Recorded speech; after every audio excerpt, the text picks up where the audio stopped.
All right, I'm boosted and feeling back in action, Anthony. Woof. You look marvelous. Thank you, darling. You look marvelous. I'm Anthony. Welcome to No Vacancy Live. That's my friend Glenn. You're watching the #1 show in hospitality.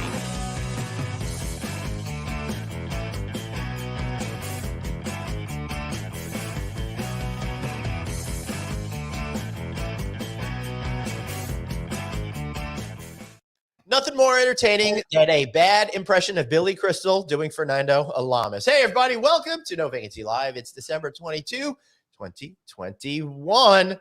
Hey, Anthony, let's see if you could get clear. Oh, boy. Oh, boy. Oh, Am I clear or am I not clear? I don't know. I mean, you're looking, that's beautiful. Now we could get your palm print. Reminds me of that scene in Indiana Jones, you know, where that Belloc got burned and stuff like that. All right. Hey, I'm Glenn Hausman. That's Nathan Melchiori. Happy holiday season to everybody. Welcome to No Vacancy Live. Anthony, you're a little blurry today, but is that kind of a metaphor for what you're going to be feeling over this holiday break coming up? No, I don't feel blurry. I feel great. Matter of fact, you keep talking, and I got a fix for this blurriness. I'll be don't take me out. I'll be right back. All right, I will not take him out. In the meantime, guys, what I want to tell you about is I want to thank Radisson for being such a great supporter of us over the last few months. And do me a favor, if you're going to thinking about investing in a hotel brand, well, why not take a look at Radisson Hotels Americas? Why they got great brands and great people behind those brands. Country Inn and Suites, I know they're about to reinvent that brand, and that Radisson Red is one hot property. We featured that Miami show here, that Miami property on this very show. What a great property. Think about it. Reach out to Phil you over there at RadsonHotelsAmericas.com/en-us/development. All right. So while Anthony is doing that, I just want to wish everybody a happy and a healthy holiday season out there. Oh, here he comes. I think he's back. There he is. Hey, Am man. I less blurry? No. Really? I No, wonder why. now you All are. right. That's Now right. My you are. voice isn't blurry. It's fine. That is fine. All right. So, Anthony, so what's going on right now is we don't have a guest today. She's supposed to be here. She isn't here. We're going to try to track her That's down. our second guest that did it this year. They're not allowed back. Yeah.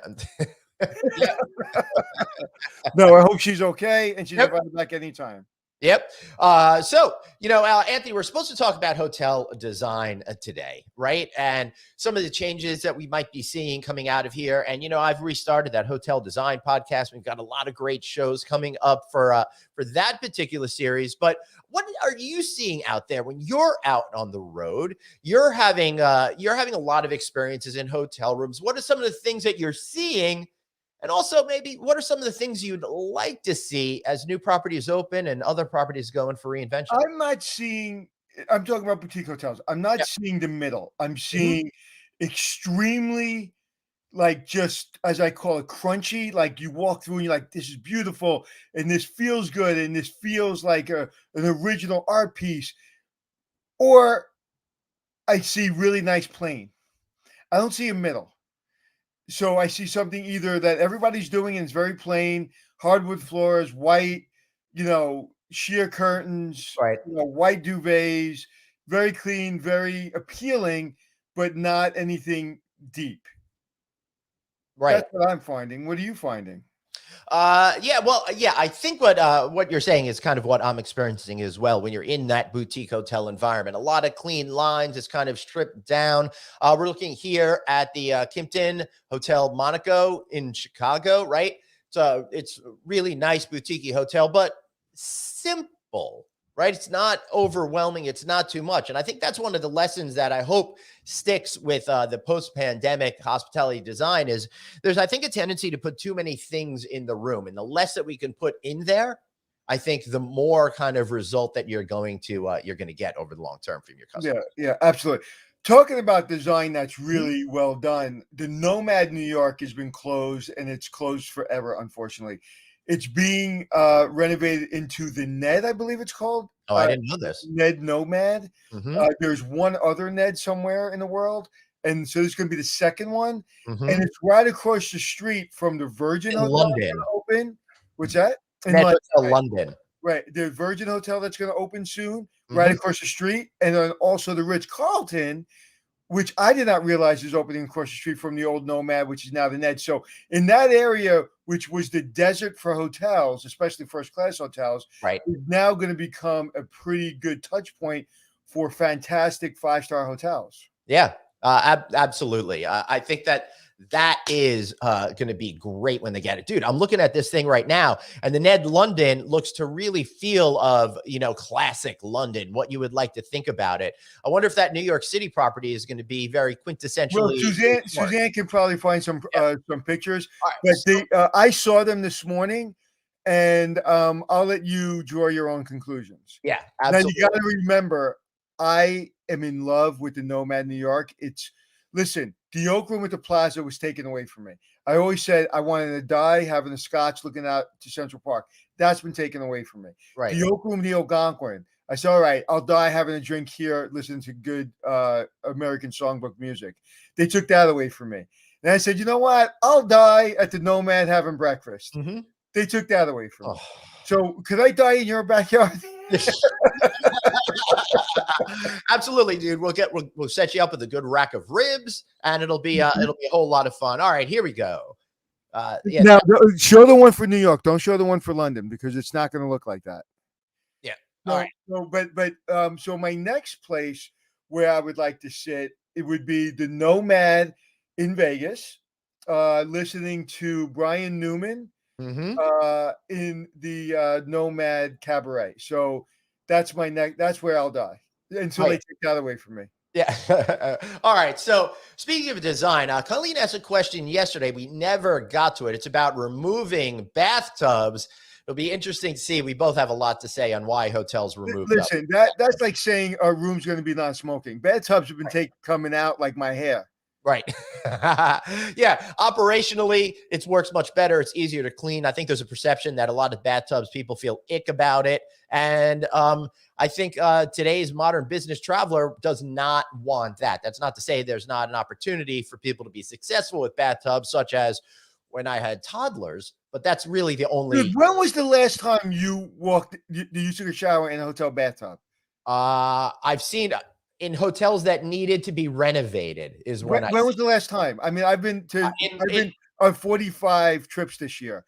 I haven't seen one hotel that had to go into a bathtub. Yeah, I can't remember off the top of my head, but I know I have. I definitely have. You know what? No, there was one. What was the one I went into? Wait, there was one.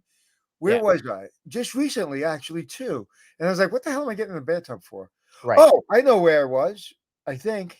Right. I might have been when I was just down at a client in Jupiter. I was at the Best Western, and that might have been a bathtub. Right. And it was clean, though. It was beautiful. I didn't mind it. I think that was it. If not, it was the trip before that. Now, Colleen is right. 5-star hotels would have bathtubs. Now, the Nomad in Las Vegas has bathtubs, but it's a separate bathtub experience. Yeah, that bathtub isn't really for taking baths. Shower that no one's taking baths in that, but they have it. And at other resorts I've been to, they have it. Now, obviously, like I said, the last time I really needed one was my kids were toddlers, and we would look for that back then. Now we're going back 14, 15 years. So now they're going to need one so they can give you a bath when you get older. When I was saying about the Nomad bathtub, it says not for baths. You didn't get my what I was saying. It's for sexy baths. Yes. Right. What's great is in some of the rooms you can look over the strip. So it's absolutely fantastic. But listen, there's a lot of great hotels still opening up in New York. But some closed, like the Roosevelt hotels closed, never coming back. Yep. That's what I'm hearing. The Omni closed, but I think it reopened. Matter of fact, I know it reopened. But we're going to go to that hotel that I'm really looking forward to downtown. Mm-hmm. What's that hotel we're looking forward to? The Beekman. Yep. Thank you for remembering it, because I went blank. Because we're going there soon. I can't wait. Yep. And so there's some great hotels opening in 2022. I'm really, really looking forward to that. I am really shocked that the Nomad didn't make it, but hey, man, there was when you go big, there's a lot of financing. It's very, very expensive to run hotels in New York City. But hey, I think this is a good time where Suzanne should be asking us questions, or at least sending us questions. Hold on. Let's. I think what we want to do is, Anthony, if we're going to do tomorrow an official Ask Anthony and Glenn to wrap up the new year, you want, right? So today, maybe we just keep it focused on design type. If that's what you need to do, if that's what you want to do. I just want to have different content today and tomorrow. I don't. Okay. like Okay, but we months can ago, ask you each other know? questions forever. So I know. talking about design, I'm going to ask you design questions. You All ready? right. Yeah, let's do it. And for everybody that's asking me if I'm tired, I am not tired. My thing is the camera is very cloudy, and I don't know why.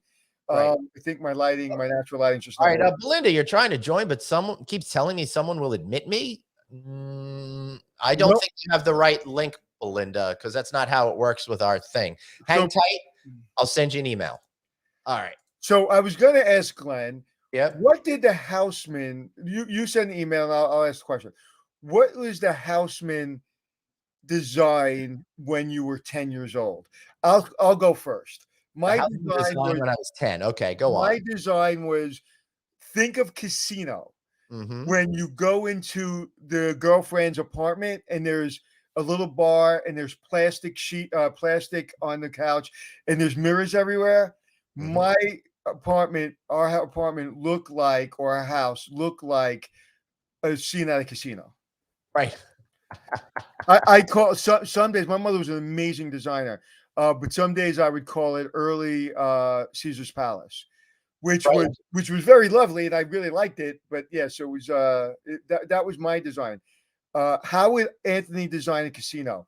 That's a really good question, because I've walked through a million casinos, Right. and I always ask myself that question. Mm-hmm. And I would start with getting a great designer and getting out of their way.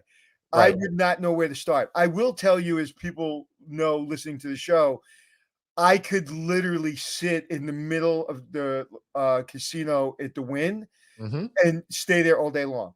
So Right. anyone that can get me to the level of the Wynn, Mm-hmm.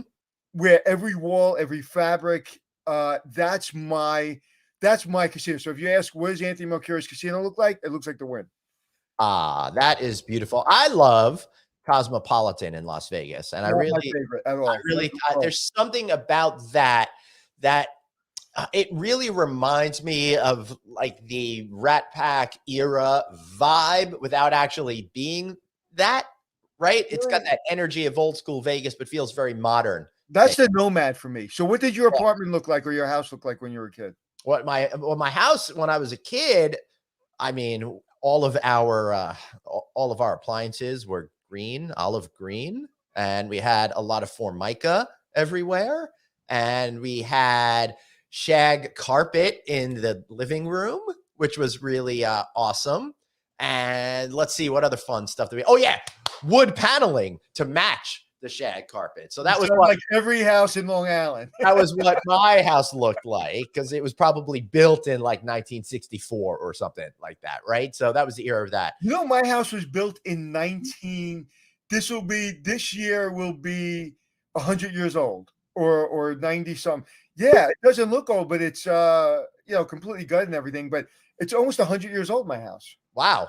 Breaking Yeah, news. I was shocked. I saw a picture of it. And it's the only house in the neighborhood. All right, hold on. I got to give her an official round of applause for making Thank it. you.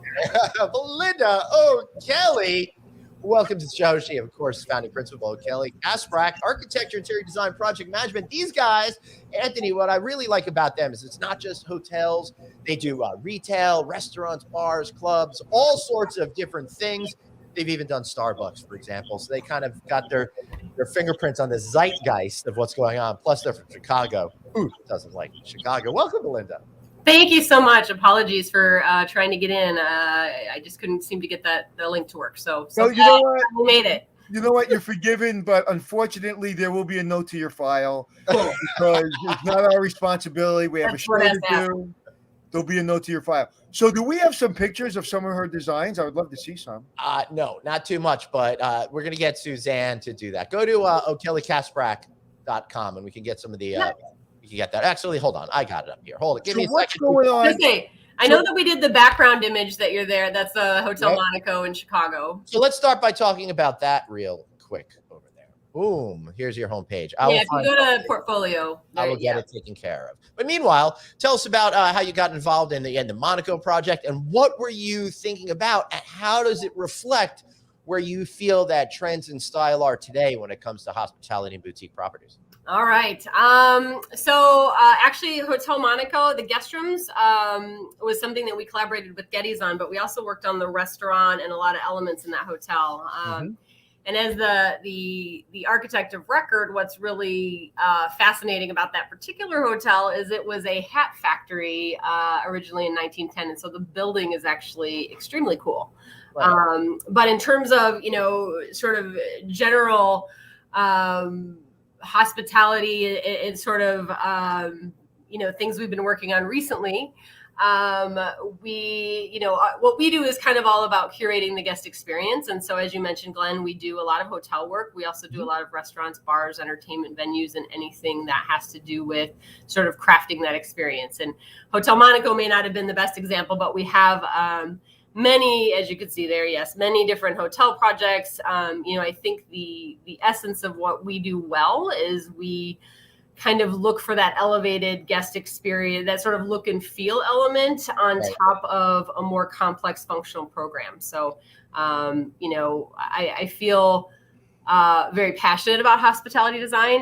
It's something that I've been doing for over 2 decades now, and we won't say how much over. But, to me, I think the past year and a half has challenged us all in different ways that, we probably had to rethink a lot of how we approach things, and we were the same. So it's been a really sort of interesting, 18 months. And I think it's made us look at what we appreciate and what we love about the industry maybe a little bit differently, or certainly elements of it that we maybe took for granted a little bit. So I'm excited about next year. Yeah, who isn't? Design. We were just talking about, Glenn asked me, what do I see in design? I see either just really clean, simple, boring, but very, very fine to walk into and actually feels good, or very kind of complicated, wonderful spaces. Your spaces are right in the middle of what I'm talking about. It seems very clean and very open, but also very complicated in the sense of, no one would be able to do a design like, if you look at the room, or you look at that little sitting area, it's like the colors just pop, but it's pretty simple. But those 1 or 2 colors you use just really change and make it so much more complicated. And that's what I love about design. It's like, you didn't like that headboard is not a safe color for the that yellow headboard. Mm-hmm. But it works. And off of those drapes, if you brought those drapes to me, and on Hotel Impossible, this happened 108 times, where someone would show me that headboard, show me those drapes, and I go, "You're fired." But then you put it together, and you're like, "Oh my God, it's gorgeous." And that's why when somebody asked me, "What do I like? How would I design a casino?" I said, I would hire a really good designer. Well, and design is such a nuanced thing, right? There are firms that bring a certain aesthetic to everything that they do. We are more of a firm that really wants to know the personality behind what's happening, and wants to know the property, and wants to sort of invest in that particular project. So, we have a fairly small staff. We're about 20 people. And part of that is, my business partner, David, and I, we like it because we're kind of control freaks, and we like to have our hands and noses and everything going on. But I think it's also because, we like to take each project and sort of invest in what that particular project is about, and what the client wants that to feel like, and wants that to look like in some way. A lot of times clients can give us a feeling, we want the space to be really intimate, or we want this to be a really spectacular, dazzling, wow space, those types of things. And then, our designers are extremely talented, and they're very good at picking out and kind of crafting those experiences. I think one of the things that I love about hospitality design, and what originally sort of drew me to the industry, was that, we are lucky in that every space we design, we get to go and use for the purpose it's intended, right? We get to go have a drink at the bar we did, and we get to go have a coffee at the coffee place. And, if we did upscale law offices, we probably would never be invited in there. So maybe you could sue them, and then you'd be there all the time. So, yeah. work out. Anthony, you wanted to see this picture? Yeah, we're working on a project, and I'm actually going to steal that window design, because we have a space that's very close to that window space, where we have that corner wall, and then we're now we didn't know what to do with that. Now I'm going to suggest we put a curtain there, and we put a window seat. So thank you for letting me steal your idea. I appreciate it.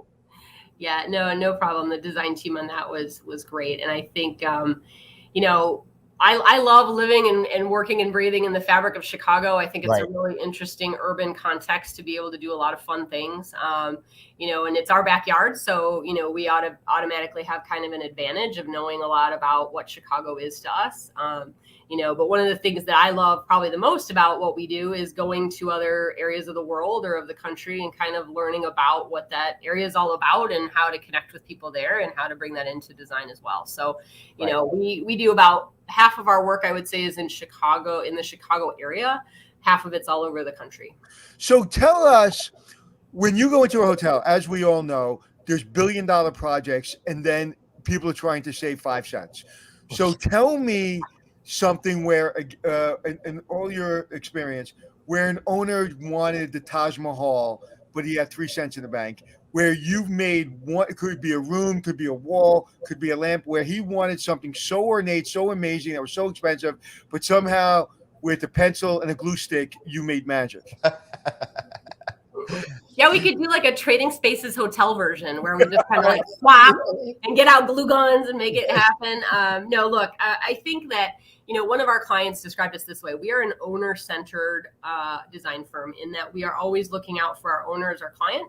So there's a lot of parties always involved in hotel design, right? You have brands you have to make happy, and you have, you know, the chef that wants his restaurant a certain way, and there's many things going on there. I think one of the things we are very good at is helping asset managers figure out where to spend the money and where they're going to get the kind of bang for their buck.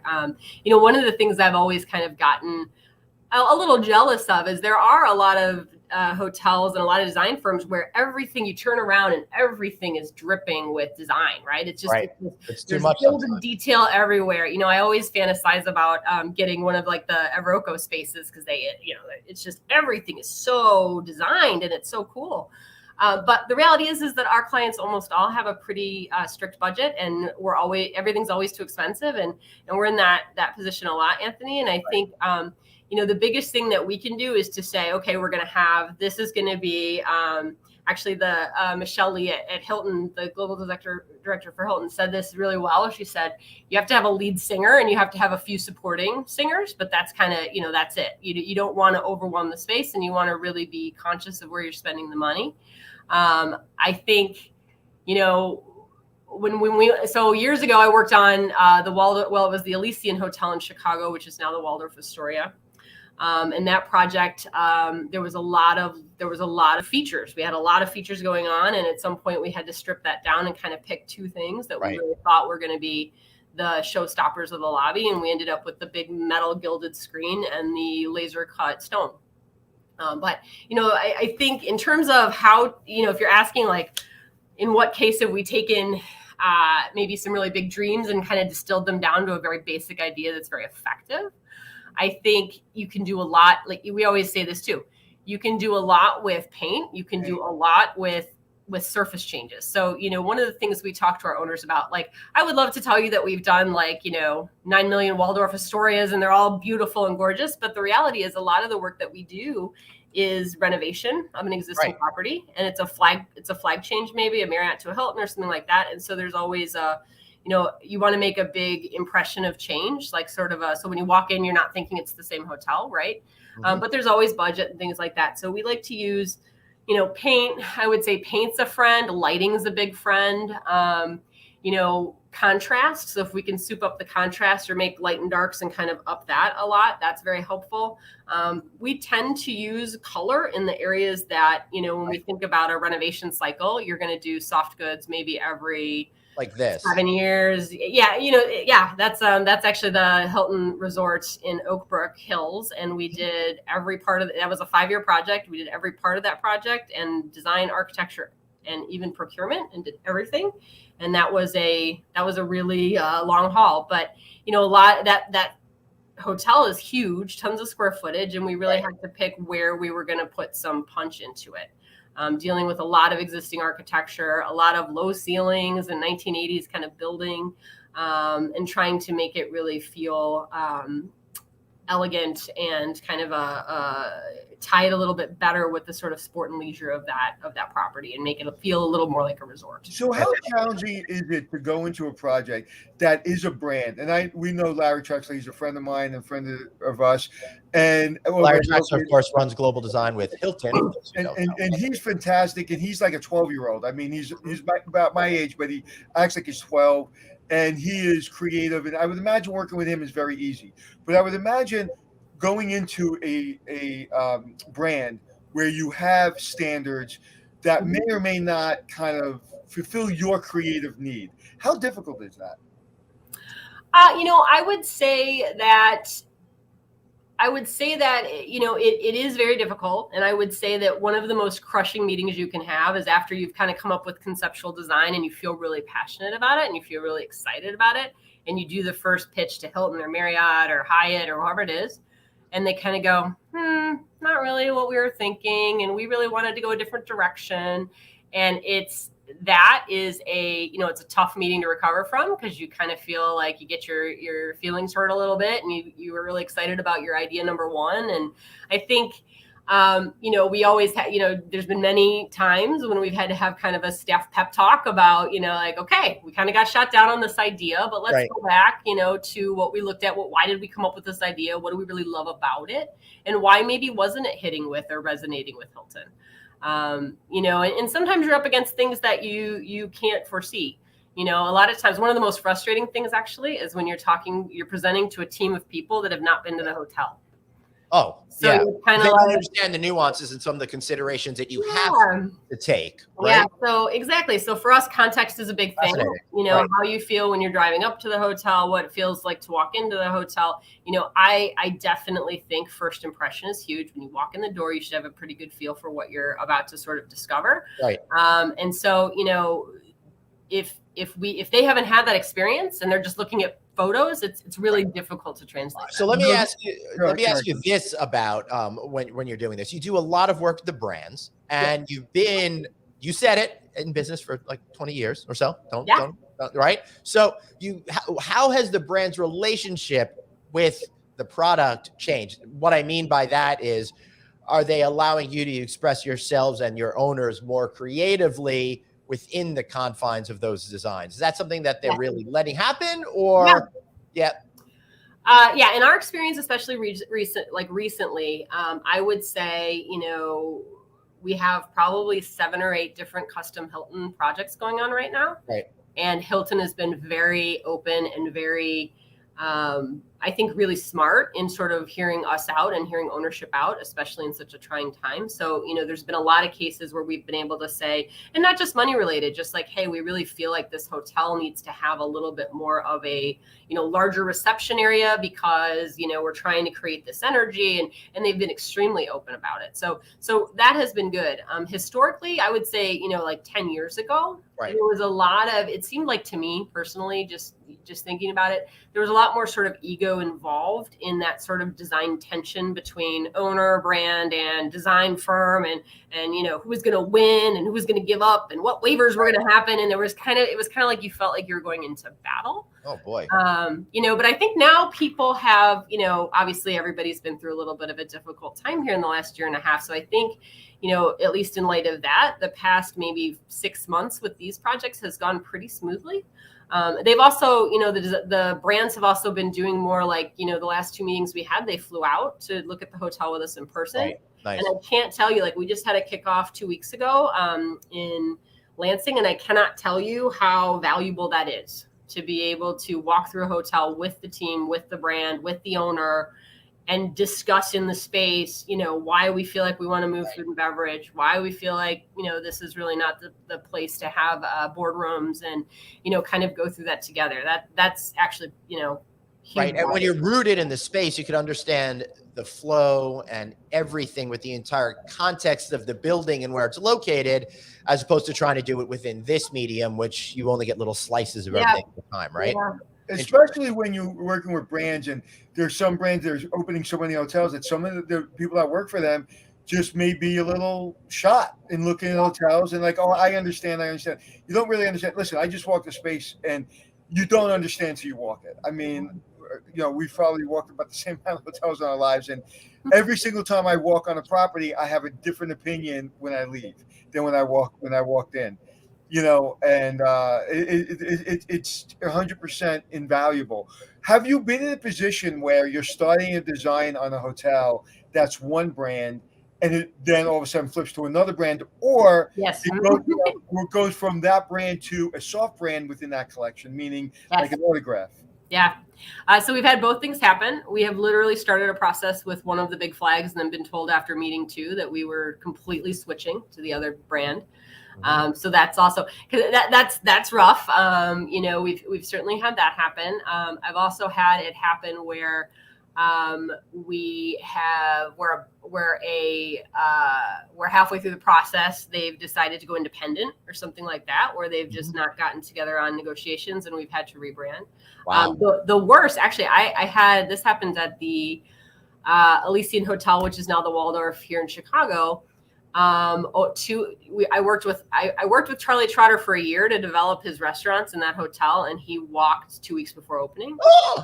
So that was a new chef redirect, try to change the design enough so that it's not a Trotter signature property. I mean, that was crazy. So yeah, I mean, there's definitely, and I would say even, over the last year and a half, there's more pivoting than we've ever kind of seen. So, when you said before the challenges of design owners and how sometimes it's very territorial, to me, that's normal, and it's a battle. Listen, any hotel I've ever worked in, it's a battle. It's always a battle.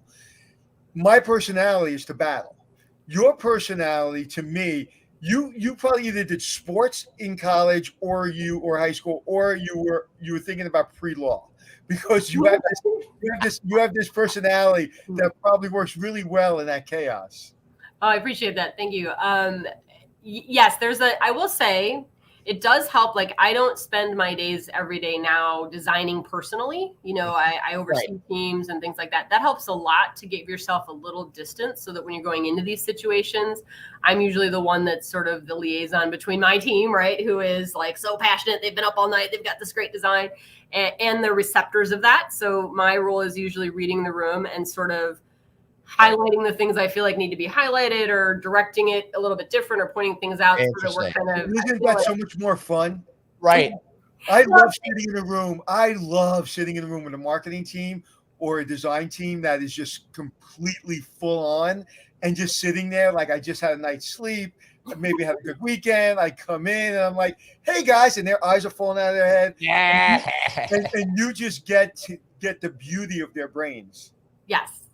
And I will say, one of the things, although we will take the heat if somebody doesn't take something well, we also get a lot of the credit. Yep. It really is, our team that's putting this stuff together. And so I think, my toughest moments are when I've either misled the team or I've really supported something and they've gone down a path and then we presented and that isn't quite where we're needing to go. But to be honest, I would say in the last few years, we haven't had a lot of bad meetings. And I think a lot of that is making sure that we're communicating well from the very beginning. So as soon as we're introduced to our liaison at a brand, I'll reach out to them and we'll send them concept stuff right away and just say, hey, just to put this out there, we're very early stages is what we're thinking, just so that we're starting that conversation. And how is virtual reality starting to affect design? Are you starting to see where you can come up with a complete design and walk a guest or an owner through it? Is that starting to happen? It is starting to happen. So we internally model almost everything we do. So we will actually build wireframes and build models in 3D of a lot of the things that we will present. We will animate it a little. So sometimes we'll kind of do like a walkthrough of the hotel and where you're kind of looking in views. We have not gone so far. We've priced it. We haven't actually gone so far as to do the full goggles where you're controlling yourself. But some of the companies that we work with do that and offer that. So I think that's coming. Yeah. On some level, it's kind of like the whole Revit thing too. It's like on some level, it's great. And on some level, it's scary because it's like, I think there's going to be this growing expectation where early on in the design, I'm going to be able to walk through it and see everything and open a drawer and see the interior finish. Right. And, that starts to get pretty intense quickly. So I think there's going to be some sort of process adjustments in how we really look at that. Yeah, it's like in TV when you send somebody a rough cut of a show, and it's like it's a rough cut. I know there needs to be music. I know there needs to be, Yes. we know that we need to add that scene. It's like it's a rough cut. Matter of fact, there's a video, rough cut lady, and they actually when I took over the show, they gave me they sent it to me and said watch this before we give you a rough cut, because typically you're not allowed to see a rough cut even though you're the creator and everything. You're not allowed to see rough cut. So they made me watch this. It's like how to watch a rough cut. Because same thing, if you walk through the VR for design, you have to give them a video to watch. Like, don't ask these questions. Right. 100%. By the way, you guys, I really enjoyed this show with Mark Summers. That was awesome. Oh, cool. Thanks. I learned so much about television, and I was Googling all these people. I'm like, really? So-and-so worked with so-and-so. I learned more about Joe Rogan. You know what I loved? You know what I loved about that Mark Summers show? I'm good friends with him. I mean, we talk pretty often. I did not know half the stuff we talked about. When he told me, it was him, right? Yeah, it was he was on Good Times. He was right. He was on the original episode of Good Times, and he had to go outside and give them $10 so they would come back. Dinner, yeah. And he was with Norman Lear. I was just like, to me, that's like 200 years ago. That he is so relevant today, but he was on the pilot episode of Good Times, blew my brains out of the back of my head. I mean, I was a Double Dare fan growing up, so that was my introduction to him. But I actually found that show was so, I think it's almost like listening to that show was so inspiring and kind of motivating about, being proactive in your own life and kind of carving your own path. And it was a great show. And please, if you have not listened to that show, go look for it in our database of shows. That's marked with the C, not a K. He's a person that doesn't understand. He literally doesn't understand the word no. And he is more aggressive than I will ever be. And I'm a pretty aggressive fella. But he comes, and I think personally, he is the number one host and voice in TV. He's amazing, but this man, as nice as he is on TV, he is the most relentless human being I've. He would call me, and goes, "I'm doing this, I'm doing that." I go, "Dude, you can't do that. You can't do that. Don't call that person." Like, no, I'm calling them. 10 minutes later, did you call me? I got exactly what I want. I was like, oh my God, that's why he is in the position he's in. So thank you so much for saying that, because that was that may be my favorite show that we've done. It was awesome, and I think too it recalls a lot of things that we're kind of taught and told, but maybe that we forgot about, just about being proactive and being, I mean, to me, I'm more of an optimistic person, and I think everyone struggled with holding on to that over the last 18 months, but there's opportunities everywhere. And to me, the hard part is figuring out which ones to follow, because there's so much out there that you could do, and there's so many ways you could do it. And it's just, I think it's good to have that kind of motivated, that sort of encouragement to you know what, go out and look for what you want. It's there. And talking to you, and again, you never know what I'm going to call a designer, an architect, whatever. So I definitely have your number in my speed dial. But one of the things I could see why people want to work with you is because no matter how aggressive you are, how good you are, how talented you are, you're nice. And at the end of the day, the one thing that you have to be is nice. Because there's going to be stress, to your point before. The architect, I've been torn away from an architect in a meeting. I mean, I've seen it. I've seen designers and architects and owners and just go after each other. Yes. There's no substitute for everyone just getting along and being nice. And as I got older, I have very calm, very nice, wonderful meetings. But when I was young, I didn't understand that. But now, like you said, it was a battle before. But people we're tired. We're tired of COVID. We're tired of the political bullshit. We're tired of the trying to get, the fabric from wherever we're getting it, and it's on a slow boat from wherever. And just the stress. So when you go into a meeting, can we just be nice to each other? And you have that aura that if I have a big project, I know you're always going to just kind of give me bad news in a really nice way. Well, I think it's being nice, but it's also being honest. It's being nice, and it's being upfront with, I mean, we're professionals and we're bringing expertise, and you want to, I will never make an owner do anything, but I'll always point out recommendations, because that's my job, right? So it's, Have you ever said no to an owner where it's like, I will not do that? Yeah, I have. Give me an example. Let's see. I had an owner who had an independent hotel, who was convinced that we could go to a residential kind of finished showroom and pick out everything, and that she would just buy everything herself, and that we wouldn't have any procurement. You just go to whatever local furniture store and get that stuff from there. Yes, because and you know, it speaks to a bigger thing in that there are people in the industry that, and I like to think, because I'm optimistic, that it's just a lack of knowledge or maybe a lack of experience, that don't value the design, they don't value procurement, they don't value some of the things that happen in the industry. And so we ended up parting ways just because she had sort of tried to infer a process that was not going to be successful. Right. And better for you to remove yourself from the situation. Did they ever open it? No. Yeah, of course not. So, Belinda, I'm curious, as we start to wind down our time with you, you've talked about how you've had bad meetings. How do you emotionally recover from that and get your team to recover from it so you could bounce back and kick butt when you return to the next meeting? So I think, in the meeting, when a bad moment happens, or, like I've had a few, actually my favorite was, we did this presentation for a very high end, like racket and fitness club here in Chicago. And the client full on fell asleep halfway through, to the point that snoring and like where I was you just don't know what to do you? So, and I think you kind of have to, just kind of call the spade and say, all right, obviously we're really wowing you guys today. And this is, but I've had that happen. I've had, actually I had a kind of a big hotelier that we've worked with over probably 3 different projects, who walked out of a meeting halfway through, just got up and left. So that's always awkward. Is he based in New York?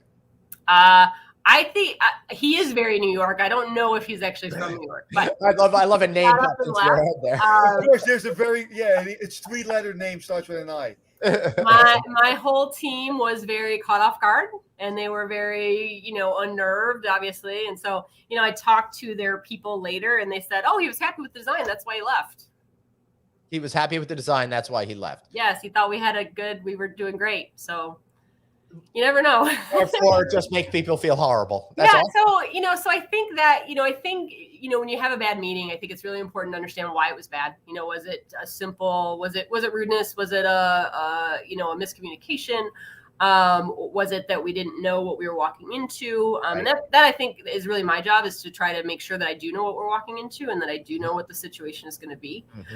So we've probably had, if I had to go back, we probably have had 5 really bad meetings that I remember. It's like when you have a really bad meeting, you can remember every minute of it. It was 47 minutes long, and you sat there for 47 minutes.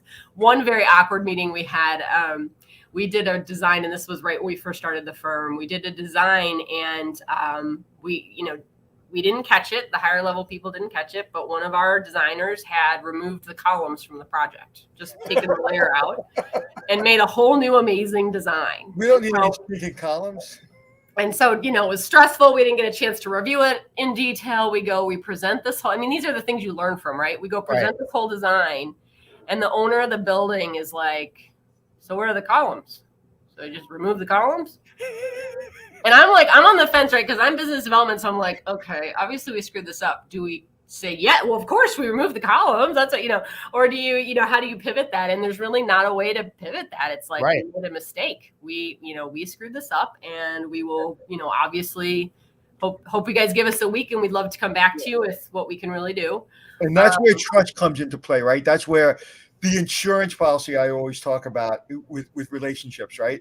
If you've worked on projects, or you've worked with me for this one project, and every day has been perfect, or it's been great, and you've worked hard, and you made that one mistake, it's like you never think about it. Like I used to go to this restaurant, and there was a hair in my food. I took out the hair, and I kept on eating it, right? 99% of the time, I'm not doing that, but I know it's a spotless kitchen. So when those mistakes happen, you just hope your insurance policy is pretty high. Yeah, exactly. And I think too, when you do make a mistake, own it. Yeah, we screwed that up. That was on us. We messed it up. We apologize. Luckily, it was just with that owner. It wasn't in front of a brand or anything like that. But you own it. You apologize. You explain why it's not going to happen in the future. You just have to do that, right? And that's how you build those relationships. Yeah. The funny thing about our firm, we're 10 years old as a firm. We have 20 people. and we probably have 10 clients we work with all the time. Wow. Because it's the same, they like working with us. We've had a good run, and part of my outlook for next year is to take a note out of Mark Summers' book, is to be a little more proactive and to go after what we really want to be doing a little bit more. Yeah, well, I am really glad that he can that show helped, and and I think in 2022, at least for me, and I'm kind of developing in my brain kind of what I want to be doing, and I have like one thing I'm definitely doing, and then some other things I'm working on, and it's one of the things that I just keep going back to is that I'll make good money doing it. That's not fun. All right, I'll do it. That's not fun. I'll do it. It's not fun. Right. It's like 2022 is going to be, I'm going to do stuff that I'm going to have fun in, and everything else I'm not doing. I got to tell you, I think, is owning a hospitality design firm the most lucrative thing you can do? It is not.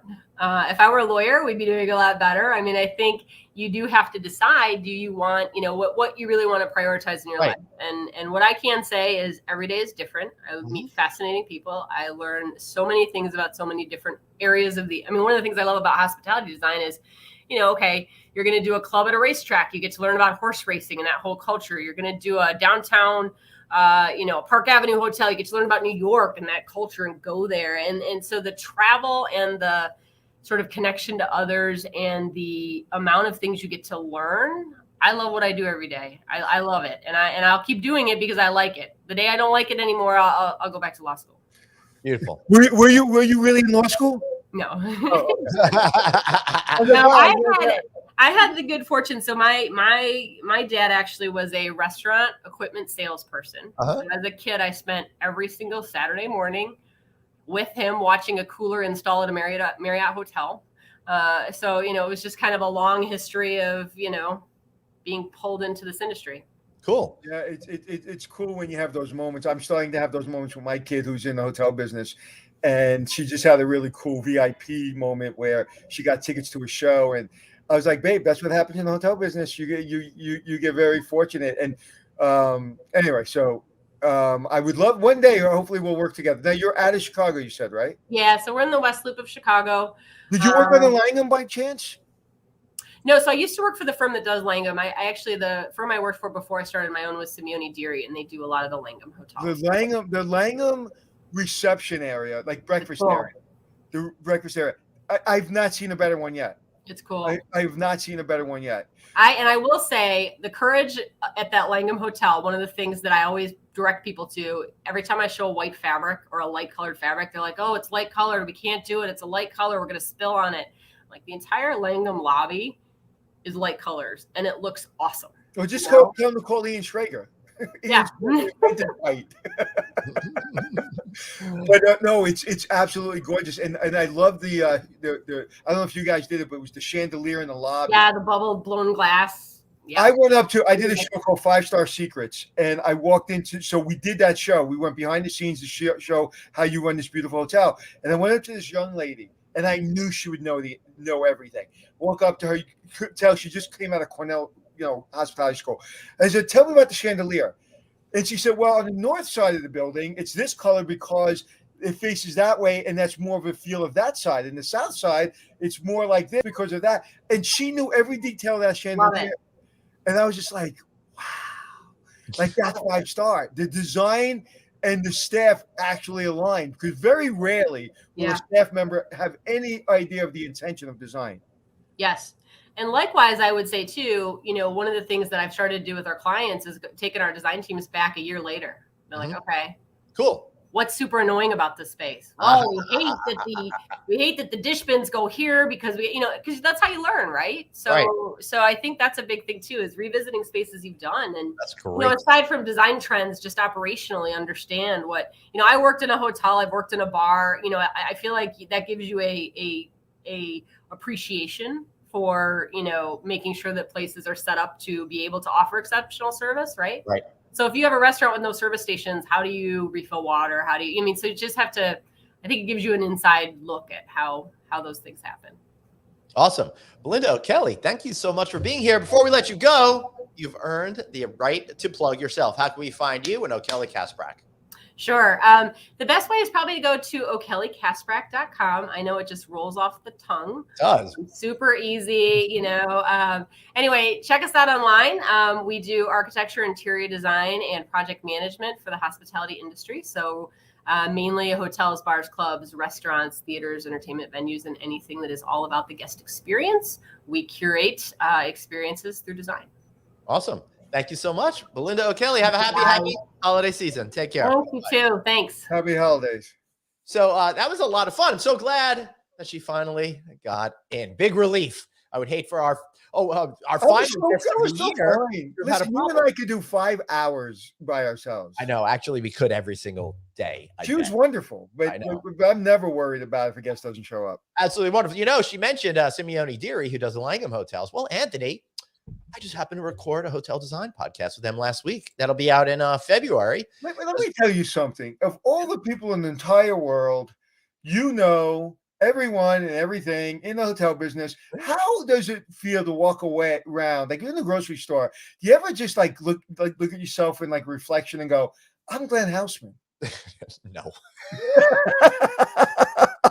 I'm Glenn fucking Houseman. Sometimes in the morning I'll wake up and go, "Oh, it's so funny." I was on set for a movie, and James Caan was on set, and I was in a little golf cart going around the set, and I go, "That's James Caan," and the guy driving the golf cart goes, "No, sir, that's not James Caan." I go, "No, that's James Caan." He goes, "No, that's James fucking Caan." That's too funny. Also coming up on the Design Podcast, we got Laurie Wolling, one of the top designers over at Marriott. Malcolm Berg, Hospitality Design Designer of the Year. Ron Swidler, who's doing the Hotel of the Future over at Getty's Group. Teresa Vasarius, who's done a whole... That's the project I'm involved in. I'm in project. Are you? Yeah, that's the project. I'm supposed to be involved in that too. I got to finish working that out with Ron. It's my fault. I'm supposed to get back. You got to do you missed the Christmas party we went to VR. Yeah, I know, because I suck. You really should be involved because there's a lot more people there. He asked me to, and I just got to send him a note and get involved. So yeah, you should, because and honestly, it helps us. I just asked the designer about VR showing clients. Mm-hmm. That's going to happen. And we should, I was very happy that Andy asked me to do it. At first, I was like, "Oh, it's a big time suck." But now it's okay, I'm seeing what the future is going to be. I think VR and design, I've been following that now for a good 5 years or so as it's developed. It's so great, I think, for investors and owners and developers who aren't necessarily design oriented. They're more about numbers. So when you see swatches and stuff, they can't necessarily picture how it's all going to look. Actually, that on them and they could see everything, right? Yes and no. And it could, to her point, it could actually be a negative if you don't set it up right. It's kind of like if I show you a rough cut of a show. It's right. If I don't set it up right to teach you how to watch it, it could be a nightmare. Yes. And I've seen that happen. I mean, I see it now, even with some things I'm working on, where I'll send somebody a sizzle reel or video or something, and they'll come back with nonsense, and I'm like, "Oh my God, that's not what I'm asking." Yeah, I hear you on that. What a good show today, Anthony. Tomorrow it's going to be Ask Anthony and Glenn. All of you out there in the audience will have a chance to ask us any questions that you have in mind. Producer Suzanne's going to come on and peg us with some questions over there, and we'll wrap up the year. And you know what, Suzanne, maybe, because I know you have all this free time, maybe you can come up with our favorite shows. You know what our favorite shows are, and put a top 5 or top 10 shows out. We can put on LinkedIn or somewhere. I already got the top 5 shows that I'm going to run all next week. So all right, so why don't you do the top 5 and do something on LinkedIn? Have one of our interns put something on LinkedIn and ask them what's their favorite show out of the 5. Ask our audience. All right, I'm going to take care of that. I have a 0 a bet on that you will do that or not. I will totally do it. Just to prove you wrong, Anthony Melchiori. I'm finally going to do something I say I'm going to do. Okay, good. Just popped in my head. I don't know why. I have useless information in my head. Yep. You're going to the electric chair. What's the last meal you're going to eat? Might be chicken and waffles. All right. That's the last meal I would ever eat. So there you go. We both have something in common. No, the last meal I would ask for. It's inflection. Yeah. It would be fusilli and meat sauce. Nice. Oh, by the way, Anthony, speaking about sauces and stuff like that and gravies, I'm making eggplant parmesan tonight. I've never done it before. I got this recipe out of Bon Appetit, which requires doing stuff for 2.5 hours with tomatoes and roasting them and all of that kind of stuff. Okay. And then, so wish me luck. Go online Mhm. and find out how to take the acidity and like that eggplant, because every time I have it, I have agita. Yeah. And my wife does something now. I don't know what she does, but go figure out how to take that out of the eggplant. It makes the eggplant meal a lot better, All right. especially if you get heartburn easily. All right. Thank you. I'm going to totally look at that. It might be sugar, but I don't know. Cause I'm not sure what the secret is, but you know how you make really good galama? No. I learned this from a gentleman that ran diners his whole life, and he had the best galama I've ever had in my life. Yeah. How? Put it in milk overnight. Really? Yes. Fascinating. He soaked it in milk, and I was like, what did you do? What is the secret? Because Randazzo's in Brooklyn, as a lot of people know, is the best galama in the world. His galama was better. Wow. Yeah. That's a really good tip right there. All right, take us out, buddy. All right, everybody. Thanks so much for being here. Now, listen, we know you guys are busy. You're out there, so why not check out our audio link? Hey, there's a reason why they're top 1% of all podcasts globally, because of people like you listening. Check us out on Apple Podcasts, iHeartRadio, Stitcher, wherever you get your podcasts. That is where we are. But for some reason, if we're not, please let me know. If you want to talk to us personally, reach out to him. He's at Anthony Hotels, and I'm at Traveling Glenn. What are you watching today, Anthony? I'm just on the green screen. I have problems. I'm having lots of problems. I can't pick up the gun for the sniper game, and I'm stressed out. So I can't wait till my daughter's boyfriend comes over. He'll show me. I was trying to play it last night. I couldn't play it. Oh, I'm so sorry to hear that. And I'm getting tired of the boxing game. All right. Well, good luck figuring that out. Have fun boxing. I'm going to go make some eggplant parmesan. We'll see all of you back here tomorrow for our last show of the year. And don't forget, over the holiday season, remember, you got one life, so blaze on and be kind to yourself. see you tomorrow. Jewish people are allowed to make